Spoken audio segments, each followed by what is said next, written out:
This is just going to be a quick tutorial on how to fight Ripper Roo the most optimal way, depending on how many masks you have when you enter the fight. So I'll show... Optimally you would have 2, and you would use them both, and that's the fastest way to fight Roo. If you only had 1 mask, it's a little bit slower, but I can show the optimal way of doing that, and then I can show the optimal way of fighting him if you have no masks. So let's start. Alright, so right now I have no masks, because I just entered the fight. So first I'll show off the optimal way to fight him if you don't have any masks when you come into this fight, which is usually what people struggle with the most. Not being able to spin a TNT and just hit him for free. But this strat is actually pretty simple, so I'll explain it as I go. So all 3 of them actually start the same. You're gonna want to get up here and wait for him to be jumping from the middle to the bottom right, and you want to step on the TNT right when it starts to move down, like as close to the frame it starts to move down as you can. Basically, you have a pretty big window. Just don't step on it early, because then it won't ever move and it won't hit him. So this is honestly the hardest part of all 3 of the strats.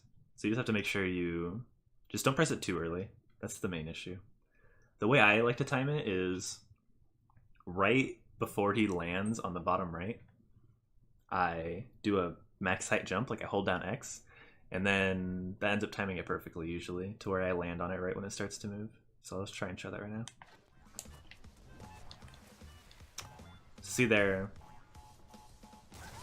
like I was pretty late there, but it still hit him just fine. Like it had already been moving a while before I stepped on it, and it still hit him just fine. So like the window is pretty big. The only way you can mess it up really is by being too early. So just start off like waiting until you see it move, and you might be a little late at first, but if you keep working it down and getting used to the timing, it shouldn't be too hard to get this first hit. So the second hit, just when he jumps to the middle, you step on this TNT right away.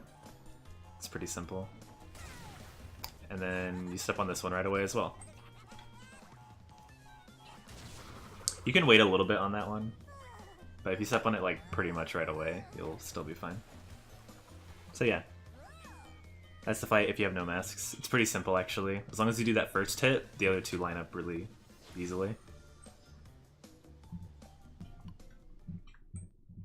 Okay, so now we have 1 mask, which really the only way you'd end up with only 1 mask is if you were to either skip the mask at the end of Native Fortress, or if you got hit somewhere and up the creek, which usually doesn't happen, but having 1 mask isn't super common. You also might want to just use 1 mask if you're going for certain cycles in Lost City where you don't grab the mask at the very beginning. Then you might want to fight Roo with just 1 mask, even if you have to. So this is just good to know in general. So, like I said, all 3 of them start the same. So this hit is this exact same as when you don't have any masks.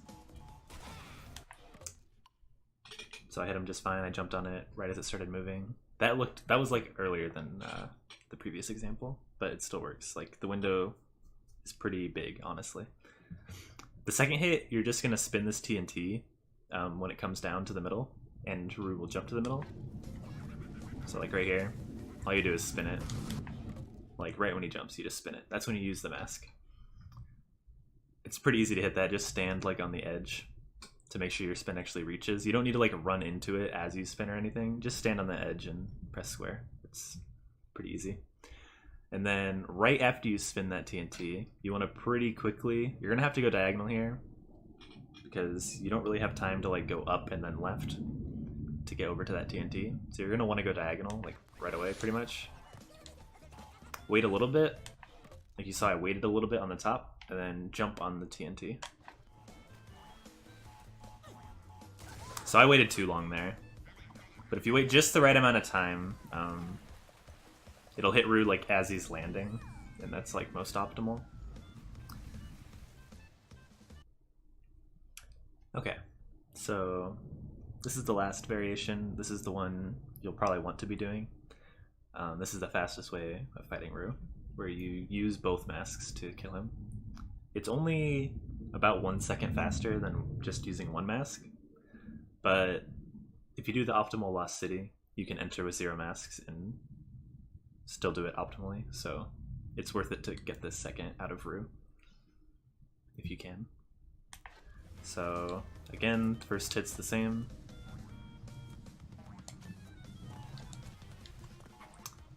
For this one, the second hit is also the same as with one mask. You're just want to spin this right when it comes down. Jump to the middle. Okay, this is the kind of tricky part to using 2 masks. That TNT is going to start coming down as Roo jumps to the center left block, and you're going to want to jump and land on top of the TNT as it's moving down, and then spin it and jump off again to another platform. I like to jump, just continue going diagonally up left, because then I don't have to like change directions.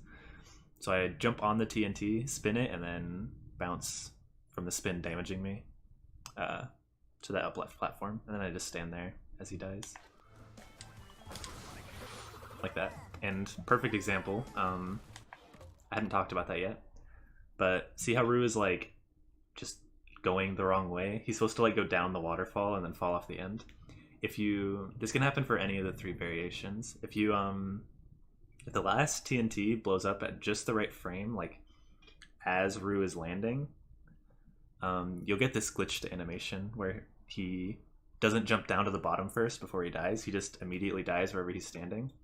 And if you get this animation, it saves like 1.5 seconds, which is really nice, but it's pretty precise. I'm pretty sure it's frame perfect. But this is an example of what it looks like. He just kind of like falls in the middle. And yeah, that can happen on any of the 3 variations. It just matters